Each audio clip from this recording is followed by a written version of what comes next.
Before I ask Dr. Zakir to comment, we have Brother Mahmoud on Dr. Salah's comment.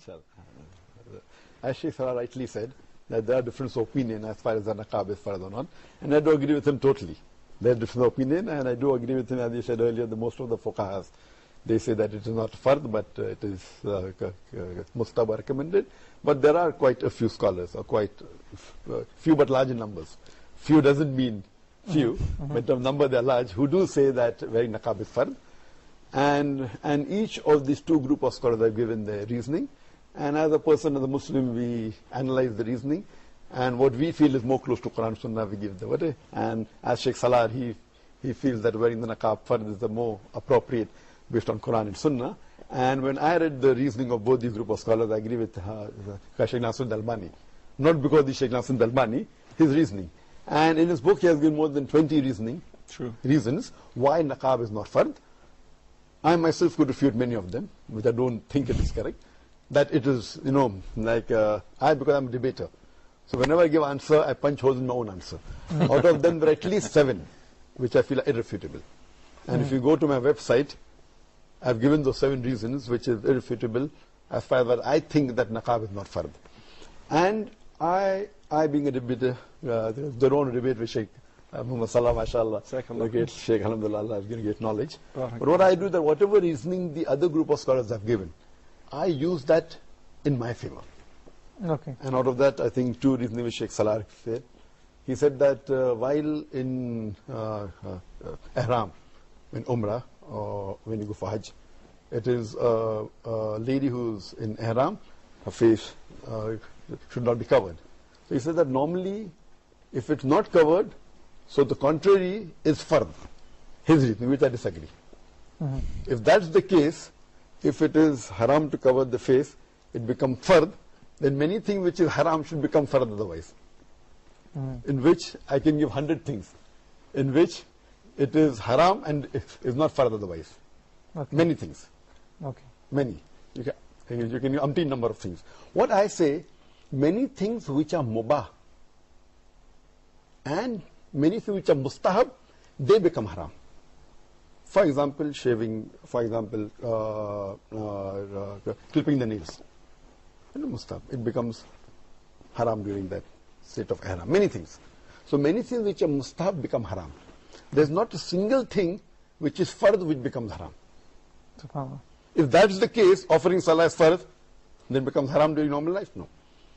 So in logic, this itself defeats the purpose. He's basically answering the third part. Therefore I'm saying, but this again, I never go my answer based on logic. But logic, Allah has given that brain to me, mashallah. This is not the reason why it is not fard.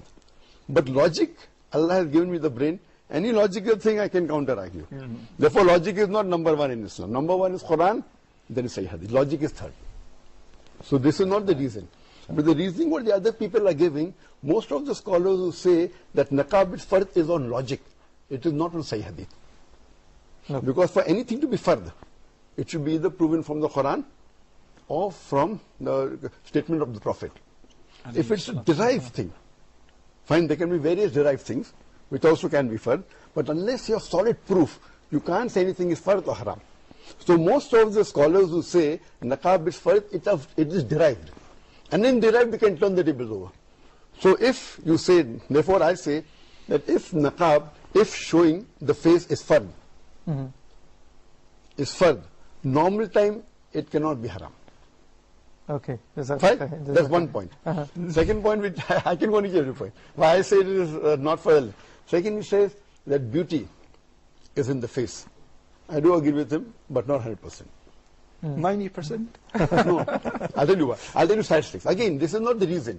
You can't give your logic because face is most beautiful, therefore face should be covered. This is our human logic. Allah's commandment is far superior to human logic. Because the most important part of face is the eyes. The eyes. And the eyes are seen. Eyes can be seen. Again, it's defeat knowledge. Again, just to tell you, according to today's scientific research, when a man looks at a woman, 68% they first look at the bosom. It's a recent research that came. 68%? 8% they initially look at the bosom, at the chest, not at the face.